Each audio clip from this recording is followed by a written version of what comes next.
And welcome back to Game 2 of G2 versus RNG, the 7th of the day. And the pressure is on the European representatives to show us that they can take the fight to the only pre-tournament favorites still standing, Royal Never Give Up. Gentlemen, G2 Esports, they have picked blue side.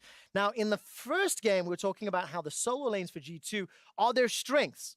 And I liked the fact that Let Me and Xiaohu pick champions into matchups that could help mitigate G2's strengths. Do you think it's easier or harder now G2's on blue side? I think it's actually harder for RNG to be able to kind of force this. I talked about it in the last draft, the fact that Urgot really doesn't have losing matchups. It mitigates a lot of the issues up there. With G2 on the blue side, RNG may be forced into at least an Urgot ban or something along those lines, or perhaps even an Urgot and Aatrox ban, which could open up for some more picks for G2. I'd also really like to see them not give a winning matchup over to Ming and Uzi, just because this is the lane that this team likes to play around, and I feel like that they're just so good at doing it. Yeah. Outside of just Uzi and Ming's ability to build 2v2 leads, that like putting a priority on the Rakan and leaving things like the Leona open, I just feel like G2 should be a little bit more patient and wait to see what RNG tried to draft before then locking in their bot lane. Well, already they are making some adaptations, taking away that Talia that was very, very effective in the first game, especially at attacking the bottom lane, walling them off and looking for those dives. I also think that it funnels Karsa into either Gragas or Lee Sin. Those have really been the only other two champions that he's played in playoffs and so far at Worlds. And perhaps G2 have recognized that, hey, if we take him off this and put him on one of those champions, his impact can be slightly mitigated. But then lower impact, Karsa, Lee Sin, I don't know if you can really say those same things in the same sentence. Well, Azael, you wanted to see the Aatrox and Urgot potentially banned away. They are, and near insta-lock Akali for G2 Esports. We know that this is a team that can flex that top or mid, so I'm interested to see how the rest of the draft plays out. One of the things that is a bit concerning, though, is we have seen it be fairly ineffective into tanks. And if you draft Lissandra plus a tank, we know that Xiaohu can also play, things like Sion mid, and you have the possibility of putting it in a matchup where it's tougher to snowball. I also think that the advantage that Akali has is that you can flex it to both top and mid. And even though Lissandra has been locked in, very likely for Xiaohu, given that this used to be one of his big comfort picks when he first joined the pro scene, they also get themselves the other flex pick in Irelia as well. So G2 taking full utilization of the flexibility of Irelia and Akali, and will try to give the best possible matchup to either one. And you can see that the blue side has already given them some more flexibility. Two of the bans from RNG in game number 1 are their first 2 picks for G2. Both Akali and Tahm Kench were taken away by RNG when they were on the blue side. They felt that they had to take away the Alistar and the Urgot for those first picks, and now G2 is going to get some of those picks that were so highly prioritized by RNG. Now, I think that we're looking at a Jhin pick again for G2, so RNG should consider trying to take it off the board. There's also the possibility of something a little more safe, like the Sivir. But if you wanted to try and match the aggression, you'd be looking at champions like maybe Draven or Kalista. But naturally, when you look at Yanin, he's not the kind of player that picks those styles of champ. And definitely not the one we were expecting coming into this series. We talked a lot about Yanin's play style, and one of the things that Jat said a few days ago that I really liked was how he sort of categorized Yanin as a mage-style player, with the Heimer, the Brand, the Jhin, as opposed to the likes of, the Lucian, for example. The one thing I do want to just quickly comment, Tahm Kench, what did? It is his most played champion by far, 24 games played. Next is 15 on Alistar, and it is one of his big comfort picks, and the jungle pool has been hit. Nocturne, Lee Sin, Olaf. And we're going to have to see here, is he going to be pushed outside of that kind of triumvirate of bot lane carries that you talked about? Because the Jhin is gone, the Heimer is gone. He could look to something like the Sivir, but it obviously plays fairly differently than some of these spellcasters. Brand would be available if they want to go that route, but we'll see if they're going to be willing to do that, because against the Rakan and the Lucian, if you miss any of those skill shots, if your stun gets dashed, certainly is the potential to all in. I see as well the RNG going for an aggressive early game. We talked a little bit about Karsa. He typically has played the Gragas outside of the Lee Sin or Talia, but he's adding Xin Zhao there as well. Not really that surprising. And I think that it facilitates as well an ability to play around the bot side of the map. And what we talked about last game was G2 need to try and limit Xiaohu's ability to roam towards the bot side, along with denying RNG a strong 2 versus 2. So far, RNG have the strong 2 versus 2, they have a Lissandra for roaming, and they've got Carsa on an early game playmaker as well. So I feel like RNG drafting in a very similar style to what we saw in game 1. Yeah, they certainly are. A bit less of a front line, but oh yes, you know, we'll see how that's actually going to play into G2, which who very clearly, again, is going for 1-3-1. I think the Varus does make quite a bit of sense. Strong laning AD, especially paired with the Tahm Kench, should be fairly safe against this Varus and Lucian. The Shen here, though, is going to be pretty interesting because Shen does, again, enable very heavily more diving, more of the same style of play. And I want to point out, though, that G2, while they certainly are trying to play the style of lost kind of minimization in the bottom lane, Hjarnan has been playing pretty well. You know, he has, I think, got some flack unfairly. You know, he is third highest in DPM across the board at Worlds, has been performing quite well on picks such as the Jhin and some others as well. And this is his first Varus, by the way, on the World Championship stage. And as you've mentioned, parties in the bot lane, pressure on him and Wadid to perform this game. And it was a champion that he played fairly regularly during the regular season, so he is pretty familiar with the champion as well. We'll see how he holds out up against Uzi and Ming, who have been known to be very dominant in the 2 versus 2, but we're also seeing the Aurelia in the mid lane for Perks going up against Xiaohu's Lissandra and Wonder on this Akali.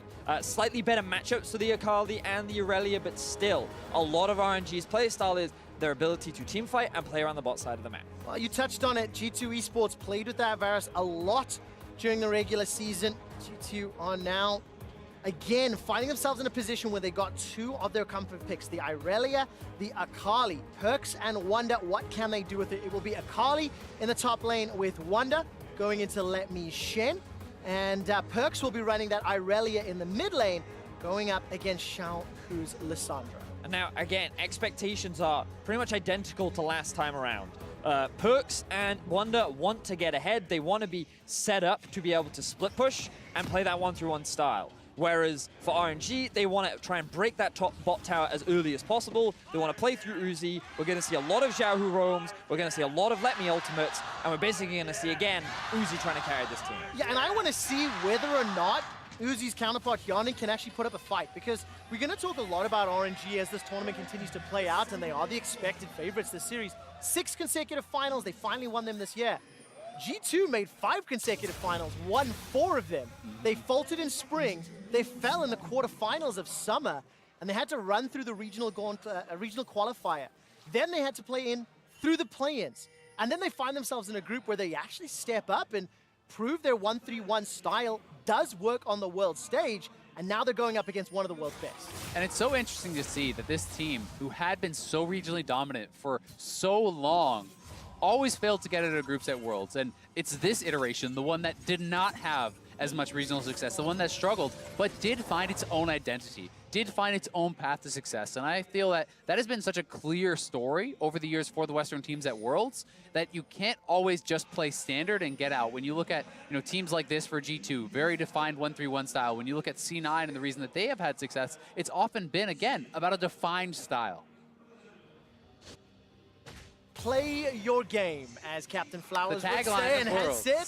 I've fallen in love with that catchphrase quite a lot, and Yamato gave an inspirational speech once Vitality were eliminated. Vitality themselves picked up a win against Royal Never Give Up during the group stages.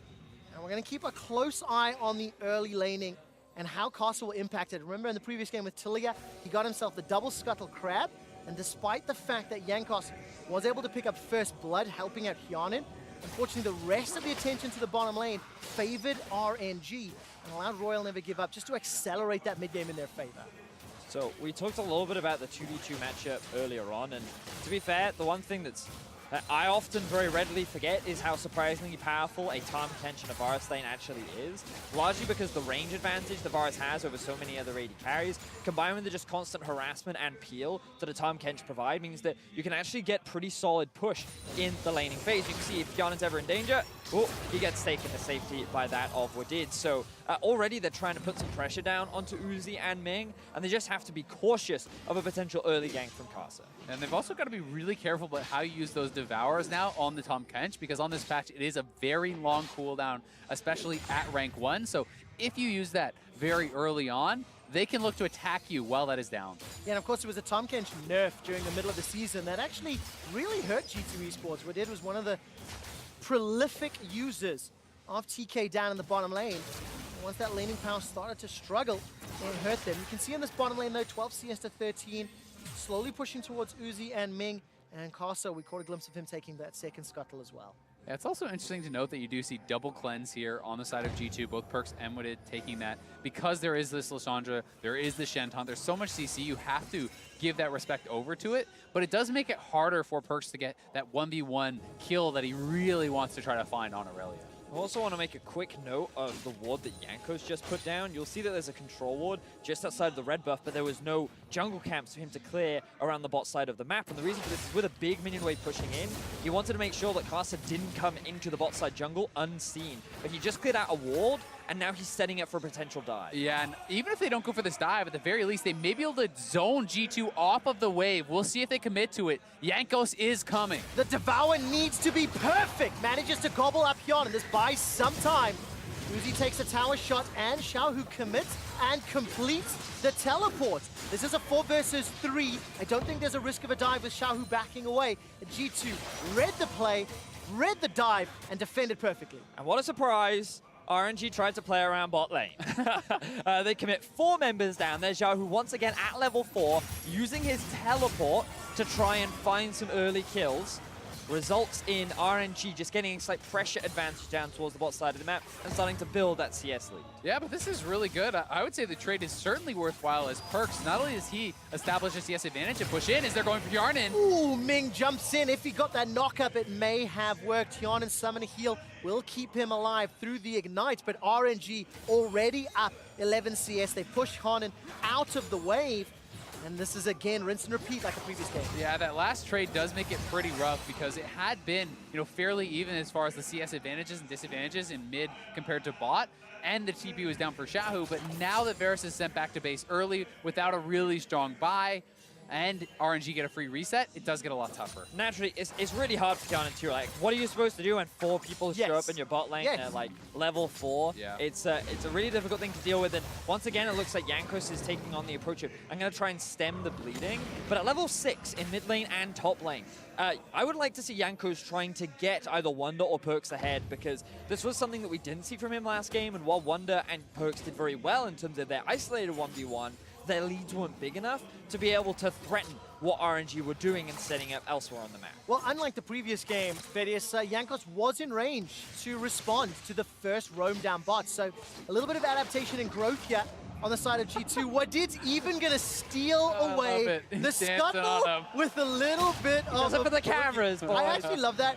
Wadid, of course, has been playing in the ULCS for a while, and he's been the duo of Hyun for a very long time. And going back to last year, one of the things that Wadid talked about was he just didn't want to be another Korean. He's going to need to save his AD carry, spits out Hyun, who takes so much damage from Ming's engage. And for Wadid, playing in front of his home crowd, there's a lot on the line. And Kasa, once again, just showing this isn't a 2v2. Yahoo as well. This is a 3v2, 4v2, 5v2. If RNG could put a Rift Herald to do that as well. Yeah, I mean, the important thing here for RNG is even if you can't dive, if you're pushing them off of farm, you're creating a bigger and bigger advantage. You can see Yarnin falling quite far behind in the CS, but it's been a good job by G2 to at least absorb the pressure and not give up the kills. We've also got to acknowledge that Hyun and Wadid in that situation, taking a couple of unfavorable trades. Lucian utilizing his mobility to kind of get in close with Hyun and avoid Wadid and kind of take these small chip trades is forcing Hyun low, getting him underneath his tower in a situation that allows RNG to create these dives. Another thing I want to talk about a little bit is the fact that G2, as we may see a solo kill here, let's see. Oh, there's a stun. Where's the ulti from Perkz? He's holding on to it for now. And Xiaohu just uses the claw to get out alive. But these are solo laners now for G2 that I think come online a lot earlier. Both of them, as soon as you hit 6, have kill pressure. And I think there's more pressure from the Aurelia and the Akali early on than there is from last game coming out of the Ryze and the Aatrox. So if RNG tries to force G2 to group up and fight, I think there's more potential for G2 to get onto Uzi and take him out. Yeah, you can see that in the CS numbers there, Azael. 62 to 51 in favor of Wonder versus Let Me. 74 to 53 in favor of Perks over Xiaohu. Keep in mind that Xiaohu has roamed at least once, if I recall correctly, twice in fact. But Uzi and Ming, they are doing work. Nearly double the CS advantage over Hyonan and Wadid. A full culling into Tom Kinch by Wadid. And look, this tower's going to fall very, very shortly. 25 CS up. It's such a difficult scenario for G2 Esports. Keep your eyes on Carson. He's just sitting in this brush. Waiting for Wonder's the shroud to expire. Let's take a look. Wonder low in energy. There goes the Twilight Shroud. He's still there. Waiting for the engage. Jankos Oh, is Jankos is nearby. here as well. He's level 6 as well, Vidius. That's what you wanted to see. Here comes the dashes from Wonder. He's going to get taunted up. Jankos gets the body booped down. Starting to channel the Shen ulti as the barrel splits Casa and Let Me away. Wonder escapes by the skin of his teeth at the cost of the bottom tower. And unfortunately for G2, they're not able to find anything in the top side, whereas RNG secured their first tower of the game even earlier than they did last time around. The bot lane is being shut down in favor of RNG, and then they're going to look to continue with this pressure. All right, Jankos was threatening a dive. Casa still hasn't completed his recall. This is now, risky. Azael, the solo lane is for G2 in a good position, but look at the duo. Uzi and Ming are already unlocked. They're already making their move. The flawless Come direct. Xiaohu. That's a good stun. Vanguard's edge bounces in, but Perks is left alone. He's left to dive, manages to pick up first blood, traded back with Casa. It's a 1-for-1 in the top lane. Nice proactive play there from G2. Unfortunately, Perks does go down, but they get first blood onto him, and he has the CS advantage in the mid lane, so maybe he can make something happen with this individual gold lead. The RNG were very quick to make their way up towards the top side. They saw the dive coming, and they were ready to shut it down. If it weren't for Perks' fancy feet and good outplay, that could have ended a lot worse for the side of G2, but RNG still sit with the gold lead, and Uzi already making his way towards the turret. And this was always going to be a tough dive to make when there's no ult on Wonder, there's no ult on Yanko, so Let Me goes back towards Yankos, trying to attack him, but Perks hitting everything here, getting the resets, and even though Let Me is able to get over the wall and flash out after the parry zone, Perks just turns his attention onto Karsa. Yeah, and Perks so close to getting out with his life, but unfortunately he took one too many tower shots, one where Jankos was forced to flash out after getting aggro, and then obviously that second one at the very end there meant that he did lose his life. But having completed the Tiamat now, working towards the Trinity Force, as you mentioned earlier, Azael, things not all bad for the side of G2, as their solo laners are picking up a lot of farm and a lot of gold. And of course, it's been Wonder and Perks that have really stepped here on the World Championship stage. When you see the CS differences, we see Perks get first blood. I'm a little more confident in Perks' Irelia finding Uzi. And even if he can't kill Uzi, the threat alone, the zoning power, allows the 4 other members of G2 Esports to potentially win these skirmishes. So there are tools here, and that's before we even include Akali in the picture. Yeah, exactly. I think that if RNG, when you look at this game state compared to last time, if they just try to walk over to Rift Herald and start that up, you can get contested. You can get taken down there. So certainly RNG is going to have to play this a lot more carefully. They do still have very good advantages here on their AD carry, but the rest of the map is going worse for them, and those members on G2 who are ahead have an easier time getting involved. All right, Glacial Tomb's already been used onto Perks. He's going to try get some damage reduction down. Karsa gets turned around. It's a 1-for-1. Both junglers picking up the kills, but Jankos being chunked down by those ice shards. And that's a flash forward from Xiaohu. Here comes the Abyssal Void. Jankos stays alive just long enough to get to Val, but I think the Ignite might tick him down. He survived! How did he survive? What did is now looking for Ming. Here comes Wonder on the Akali. He's 0-0-1. Gonna get gobbled up here by Ming. He flashes over the wall, or dashes over the wall is a little bit more correct. And Wonder will be helped out by Wadid. There's the blast cone here to safety. Ming's taking them on a wild goose chase. He could get the execute. Will it be long enough? That's the question. Execute, secured. That is a gigantic advantage, denying the goal to Wonder. So that overall ends up being a 1-for-1, and while all of this has been going on, Uzi was pushing in the top lane. You saw Let Me sitting in bot lane, freely farming up the farm that was unavailable to him earlier, and everything so far still in advantage towards RNG. I think there's more playmaking potential on the side of G2. It's what we were talking about just before that play. You can see the power of the Irelia, the Akali, the Tom Kinch, the tools are there for G2 to wield to try and keep this game close. It's only 400 gold difference. And I think importantly, the strong members have the playmaking tools because there was playmaking obviously on Rakan and on the Gragas last game, but now your Fed members are the ones who get to pick their fights more easily. They're the ones who get to choose what fights they can win, which fights they can, and they're going to have the opportunity to try to take over this game. And it's unfortunate that for Wonder he couldn't find that execute. If he had just been a little more patient with his ultimate, then he might have been able to find Ming, but Ming using his quick thinking to jump over into the red buff meant that Wonder had no more dashes to lock that one down. Now, RNG have their AD carry up towards the top side. They don't actually have pressure mid, so starting this is a little risky, along with the fact that Wonder has no teleport. Let Me has both TP and ulti, so perhaps they're relying on that to start this objective off.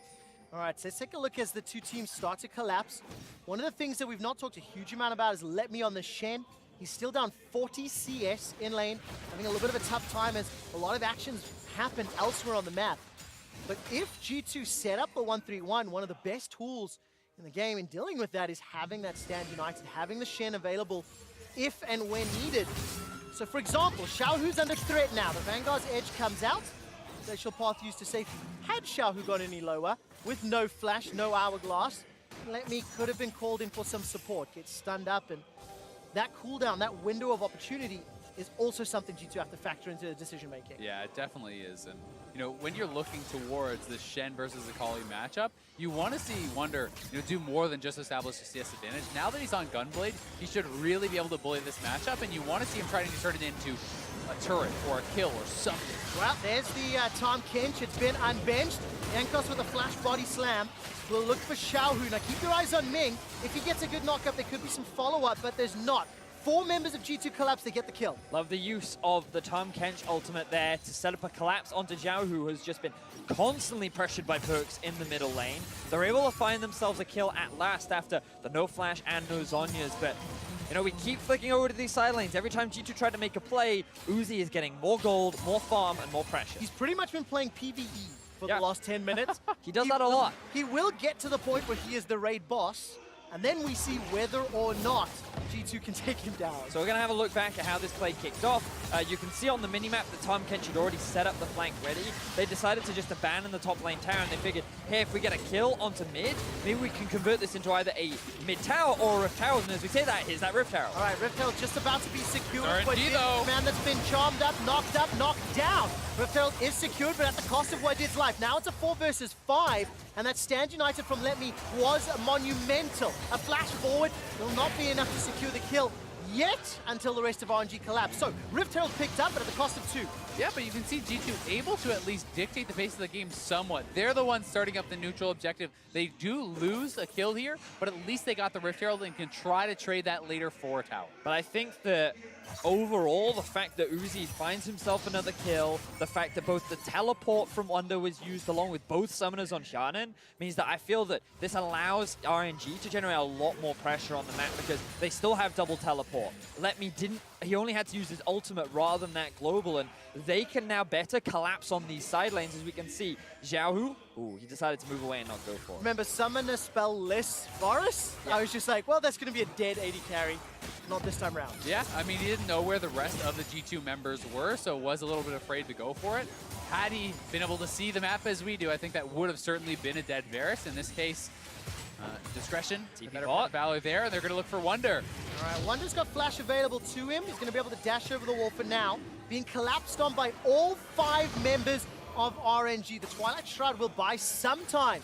Now Wonder's going to need to get over the wall. That summoner spell used. While that's going on, Yankos are picking a fight. Wonder finds Ming. Perks gets Uzi. And just like that, who baited whom? So I thought this is going to be exactly what we talked about. Huge. RNG with the globals were going to try and attack one of the side lanes, but Wonder with the fancy feet escapes from that situation. G2 collapse on 2 members mid. They kill both Uzi and Ming and secure mid tower. Fantastic response from G2. They're going to get 2 towers off this because Hjarnan was pushing on the top side. This is massive for G2 there as Perks is able to essentially corral Uzi into the fleeing Wonder. He picks up a kill on the way out and says, thank you very much. Do you believe? That is the question. I thought we had quick shot, not free up towers there. have been picked They're up. infecting each other. And G2 Esports are saying and throwing down a gauntlet to prove themselves and rise to the challenge of RNG. So here we see Xiaohu with the teleport, with the Shen, with the Xin Zhao. They're thinking, oh, we can get the collapse. And now Uzi, he's clearing a ward. He thinks he's fine. He gets stunned up into the double knockup. And then just the collapse from only 2 members of G2 finds himself a quick kill. Now, I think this was greedy from Perkz. He didn't need to flash that kill. Wonder was like, bro, I've got this. But in the end, both solo laners find a kill each. And now G2, they actually sit with the gold lead as we approach the 20-minute mark. Yeah, I mean, there's no better feeling than that as Wonder. You escape a TP gank, and a 5% HP Rakan just hops on you. You're like, well, okay, thank you. And remember that when RNG lost in the group stages, it is when the overall gold was even or they were slightly behind coming into the mid game. And G2 so far have controlled the early snowball that Uzi and Ming tried to develop. And of course, both Cloud9 and Vitality pushed RNG by being proactive, by forcing skirmishes or playing into RNG, not allowing their opponents to dictate the tempo. Let's see what G2 can do. They've got much more of an open map. They've got themselves big item spikes. Yawnen is still down. Despite G2 being marginally ahead on gold, he is behind Uzi by 1,000 gold, but that is made up for by the fact that Akali and Irelia are doing so well. And that's just off of the turret gold. When you look at the farm, he's really not that far behind. He has gotten a kill for himself as well. So certainly all the time that G2 spent attacking them around the mid lane, Yarnen's free farming top, he kills a turret of his own. That bought so much time and really got him back into the game. And G2 are now set up in a spot where they really can get the split push going, where they really can have this strong 3-man squad, and it becomes more difficult for RNG to force the issue. And the one thing that I will say about Yawnen that he is very good at is because he so regularly plays in these 1-3-1s, he has a very good awareness of where he should be on the map. He knows how to push, he knows how to use the pressure that his team is generating for him, and if he hasn't fallen too far behind and the enemy bot lane is snowballing out of control, he and Wadid are very smart about keeping mid lane under control to allow his side laners to do what they do so well. Well, how long can they hold onto their mid-outer turret? So far, G2 have the tower lead, and RNG are starting to put pressure. We saw Xiaohu, he shoved in top, went all the way to inner turret. Let Me has just caught that bottom lane as we saw the tower falling. And we enter this mid-game phase. It's 20 minutes on the clock with no clear advantage for either team yet. The next few minutes of play can be very, very influential. The piercing arrow will help out. But look, that's just a lot of damage down. G2 doesn't have the numbers to defend that push. They didn't, but at least, you know, again, you compare this to the last game. Perkz is already approaching the tier 2 top. They have more pressure on the side lanes, and they have the ability to at least hang on to these turrets and, you know, slow it down, which is going to force RNG to reset, which is going to allow G2 to have more time, and they're looking to just repeat the cycle over and over and over. Yeah, look at the pressure top. Perkz was able to shove that in, get a couple of wards in the uppermost quadrant of the jungle. And G2 are going into this mid-game with a very real, very fighting chance to even out the series. So this is a very different game to what we saw last time. Largely because in game 1, RNG, after having a very strong 2v2 in the bot side, took an early tower, and they translated that lead that the duo generated all across the map. And they just kept pushing and pushing and pushing until they found that team fight against G2, which they then snowballed into a Baron. This time around, G2 solo laners are much stronger. RNG can't just as conveniently threaten a team fight because not only can the Akali and Irelia offer a huge amount more in these fights, especially with this squishier comp from RNG, but in a side lane, no one can really deal with the 1v1 that G2 have built up for themselves. They certainly can't, but I do think for RNG, 2 items on your mid laner, 2 items on your AD carry. This is, again, where you try to force the fight. And RNG, I would say, is the best team in the world at fighting around their power spikes. They're so good at finding these windows of opportunity where they are at their strongest, and I would say this is one of them. And of course, they've been tested time and time again. We talked a little bit about how this is the year of the LPL. Invictus Gaming have qualified for the semifinals and are waiting for another rematch with RNG if RNG can advance. And of course, this is what We'll Never Give Up are trying to do. Try to get 3 teams potentially into the semifinals here at Worlds. Yeah, and I mean, RNG would be feeling very good about that potential finals, semifinals rather, having beaten IG twice in best of 5s this year in the LPL. It has been that somewhat inevitable feeling for RNG as they are just building up more and more momentum, winning Spring, winning MSI, winning Rift Rivals, winning Summer. Now here we are, and G2 is looking to put a halt to it. And over in China, over in the LPL, that's the Golden Road, winning every single event throughout the year. Frostgren talked about it in that feature about Uzi earlier today, and this team with this roster are closer than they've ever been. Now, of course, they still need to get through G2 Esports, and at 22 minutes, the second time they siege that mid outer, they get it down to 5% HP. The next wave, if they stick with it, should be enough. But we start to pay attention to Baron, we start to pay attention to the minimap. I don't think Vision is the deepest for either team, so we need to see a proactive forward-moving play. Vedis, which direction do you think is going to come from as Perks goes a little bit hunting? The Vanguard's edge misses, the Chain of Corruption misses. It's a comedy of errors as G2 cannot land a skill shot. Xiaohu walks away with his life. He manages to self-cast the ultimate, and now Wadid, he needs to run away. He flashed forward, remember, and is the target on the front line. Wonder's pulling away Let Me as Wadid gets taken out by Uzi. G2 bit off way more than they could chew. And they didn't need to force a play like that. They overcommit very heavily, expending a lot of their ultimates, and they will be lucky if all they lose is just their support's life, because that was multiple missed ultimates. And he's already under the turret. When you miss the Verisalt, when you miss, a lot of those abilities, you need to say, okay, that sucks, but let's back off, let's reset. We're spreading the map, we're already doing very well. That was really bad, quick shot. That was like really bad. Like, you just asked what do these teams want to do, and I was gonna say not that. Yeah, I was gonna say RNG. They're the ones that kind of need to force a fight, or they need to be the ones to try to make a play happen. One of the ways in which they could have done that was like start to control the river a little bit more. They have the Shen off on a side lane, but here it's actually G2, and I understand the idea, right? Attack one of the side lanes with the Tom Kench ultimate, bring someone in. You have the mid priority, and so I think this play in essence is fine. And if they land everything, they find a kill onto Xiaohu, everything looks good. They get full this vision control. That didn't happen. For G2. They missed everything, and then they tried to dive. And RNG were like, yeah, no, you're not allowed to do that, and they very quickly punished them. I mean, it was a great initial play there by Xiaohu, flashing the ultimate out of Perks, but then the stun misses, the Verisalt misses, everything kind of falling apart there for G2, though. Luckily for them, still ahead. It's only a support death. It is certainly not a death blow by any means. We have RNG now grouping around objectives, trying to get G2 to come to them. Yeah, I'm looking at the flashes. I mean, Perks and Wadid commit to his, but with Wadid having the unsealed spellbook, he swapped that away to a Ghost. So 25 minutes, RNG will secure their second break. They are only 1,000 gold down. And they're going to be sitting very comfortably. It was quite funny because leading up to that fight, Azal, you'd mentioned how RNG are one of the best teams at fighting with power spikes. Just before that fight broke out, Hyanan picked up the Rage Blade. Good attempt, failed execution.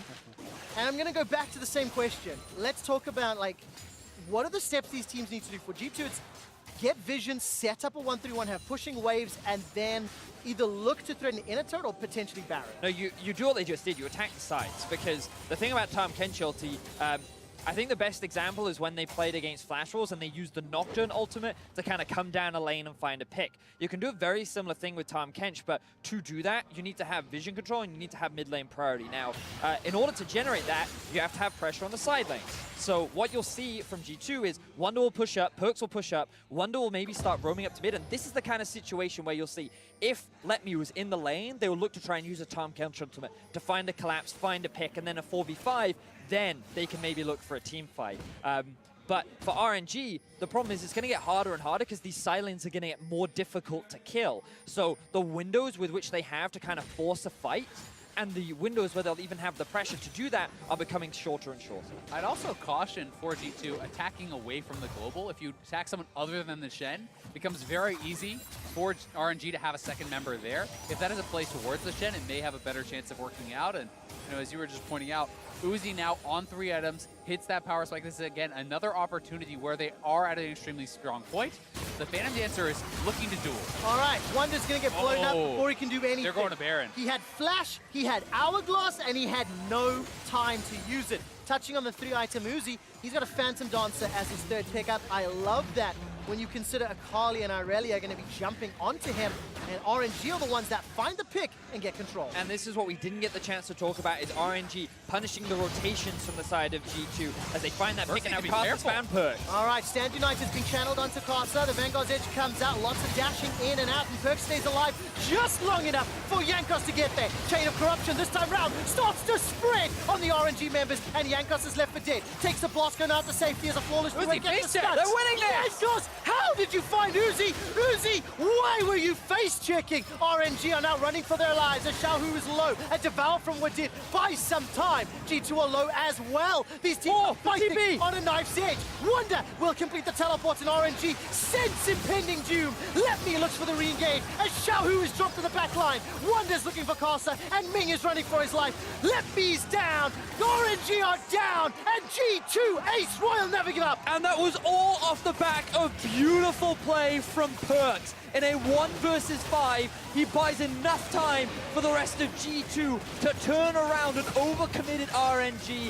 It will likely be a Baron as well. Quick shot. This is not how I was expecting this game to unfold, but G2 come out on top. No, you think that is going to be the fight that wins the game for RNG? It's a 5v4 from them. A clean pick on Wonder over to Baron, and you think Perks is surely gonna die here. In our Acer Predator replay, we see the Shen ultimate coming through. They're looking for Perks, but he's able to actually dodge out and avoid a lot of the damage with his cleanse, kiting back to his team. His Sterix is buying a lot of time, and then Uzi just walks straight into that Varus ultimate, gets found, and still from here, it looks like they could have backed off, but Uzi goes over the wall by himself, face checks straight in, and gives up his life. And that was a good punish from G2, but a big mistake from Uzi as well. At this point, RNG are kind of dancing in and out. They don't have an AD carry. They need to disengage, but the teleport is available for Wonder. He comes in from behind, and then with all of his abilities up, he's ready to clean up the fight. And this is the best choice for RNG, seeing the TP come in. Try to turn and win the 4v3, 4v4 from that situation, because you cannot run back into Wonder. It'll just be a meat grinder there. But G2, get an ace, get a Baron, and what an incredible turnaround. 4,000 gold lead in a 1-3-1 composition.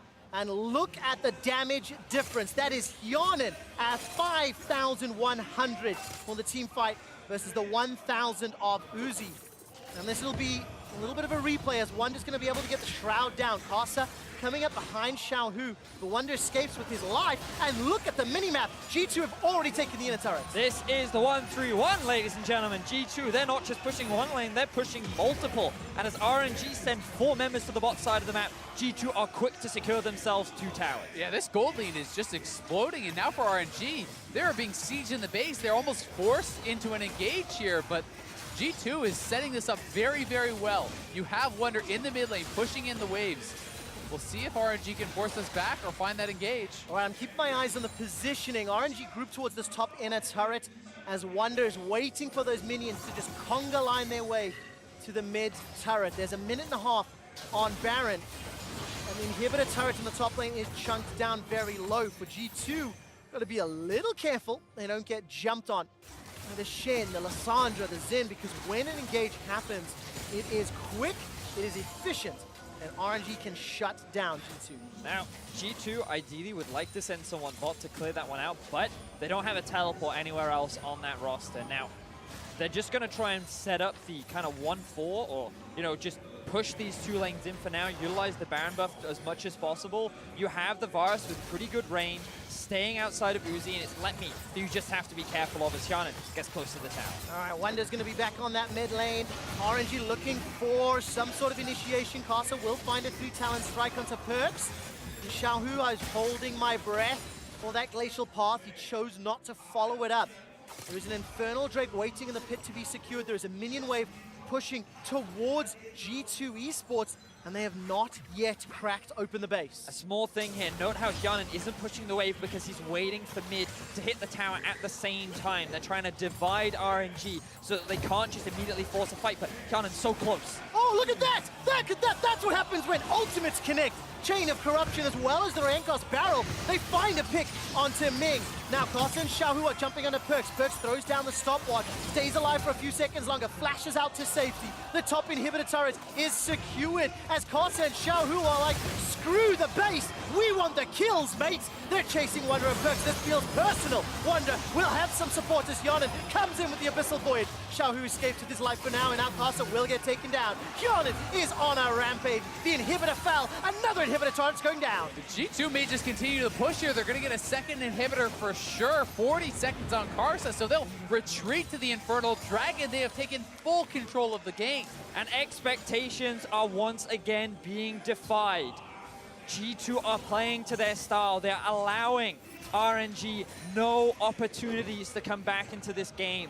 2 inhibitors are down as G2 sit 9,000 gold over the MSI champion. But we have seen RNG turn around games. We have seen them make the miracle happen. So G2 need to continue playing smart. Spend your gold. Don't necessarily risk this over an Infernal Dragon. Set up the 1-3-1. 2 inhibitors are down.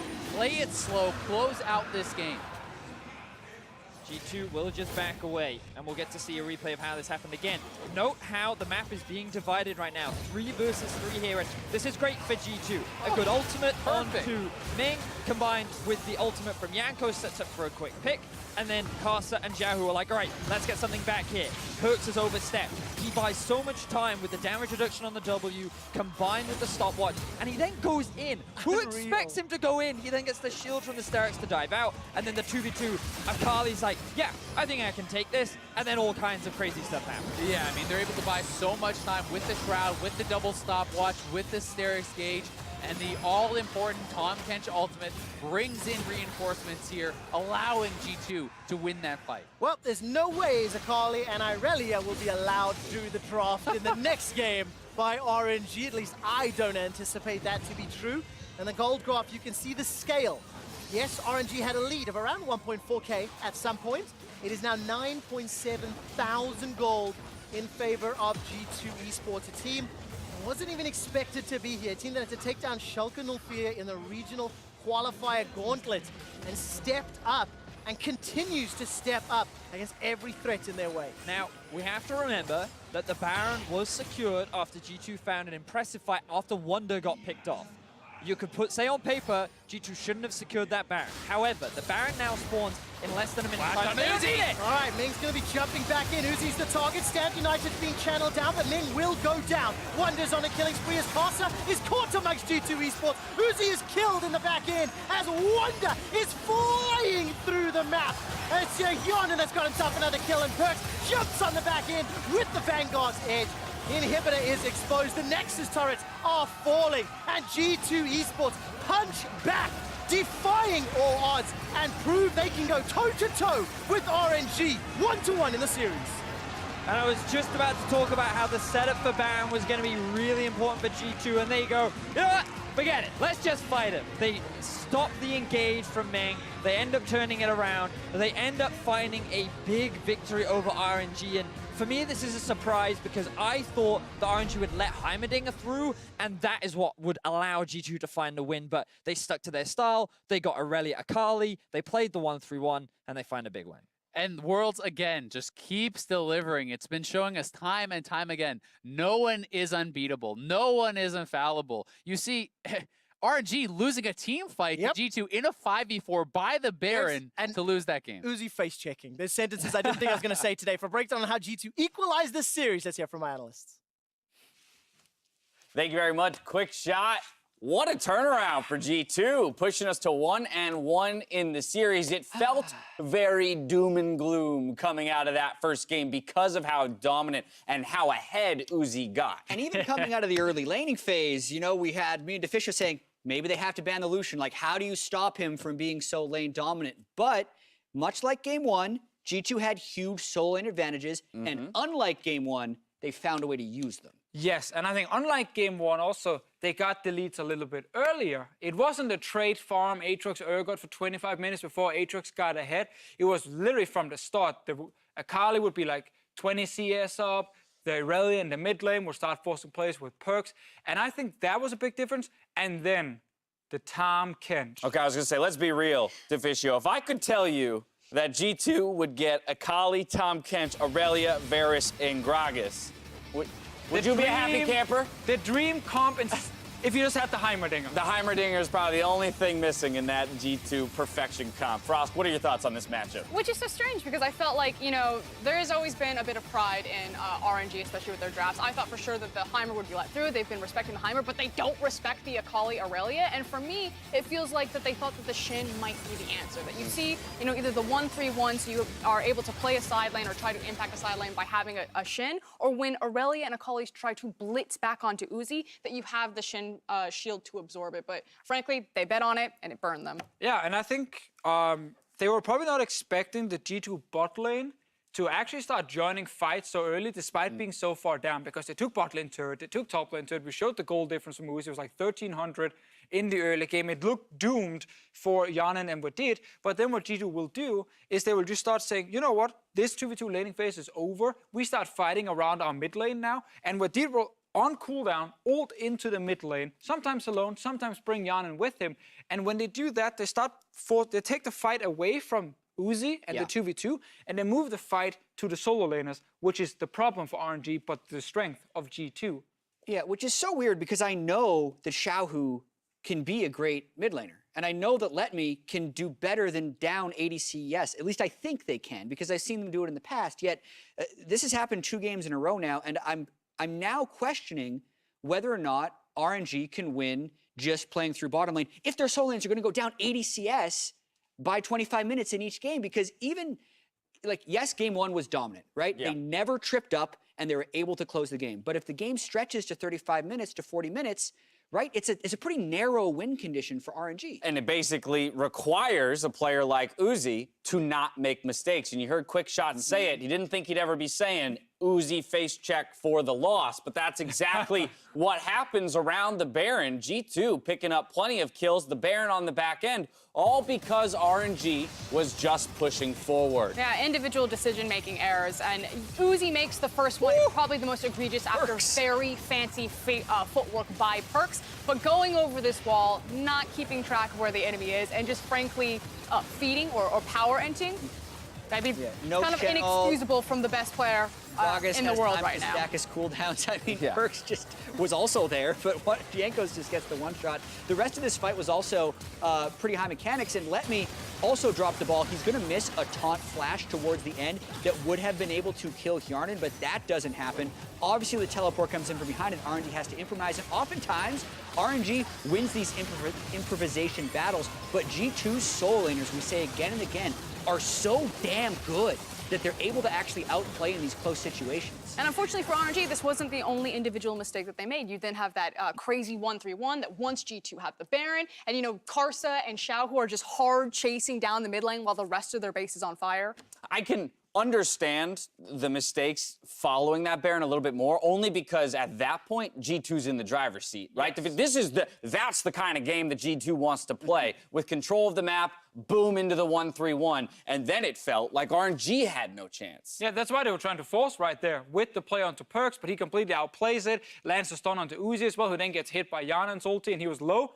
Then he face checks and he dies, right? But that's kind of what it always will happen. When you draft Lucian, you're like, win early, we start snowballing the game, but this time around, it didn't actually happen, other than his own advantage, and that's when he felt forced to take these fights. But the problem for me with G2 now is, we say like, oh, is Lucian, is it gonna work? It did work game 1. It worked for the start of game 2.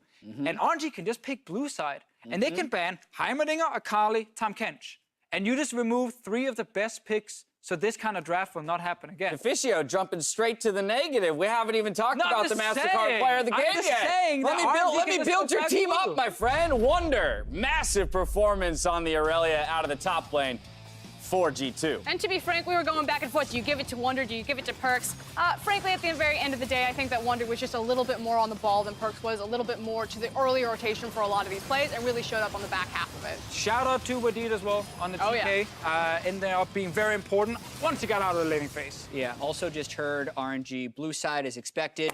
No subs, so the MLXG level is not unlocked. Who's feeding my analyst information? Of Usually course. that's Oh, I like heard the it one too. piece of knowledge I have over everyone else. And now Jack gets to reveal. Yes, RNG to blue side. If you want to jump into your doom and gloom now, you may. If they ban Tom Kench and the Akali. But there was no Heimer ban there. Oh, there is. There's Heimerdinger. There's Akali. There's Tom Kench. Oh, So, okay. Frost, What was there? I want to know. I want to know from you. I know RNG.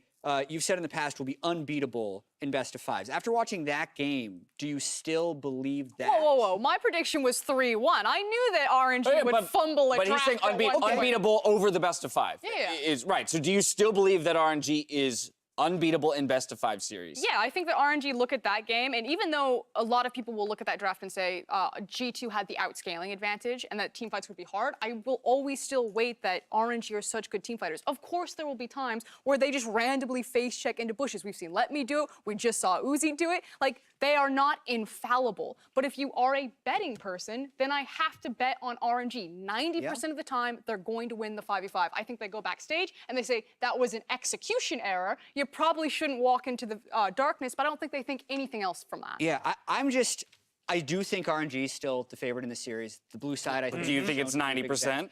I don't even know. Oh, I said they would 90% of team fights. Okay. We just saw KT lose to IG, and we just saw like 2 narrow win condition picks by RNG that are making RNG's making themselves play perfect. And I didn't feel like they'd have to go to that this early in the tournament, right? So it's gonna be an exciting rest of the series and an exciting rest of Worlds. Nobody did, but that's the story of Worlds 2018, is that you're going to have to outperform expectation if you want to make it to the finish line as the tournament continues to ramp up. Remember that you can add to the tournament's prize pool by picking up Championship Kha'Zix bundles, which include team-specific chromas and recalls so that you can show your support in-game. G2 and RNG are at 1-1. Find out who takes the lead in Game 3 right after this.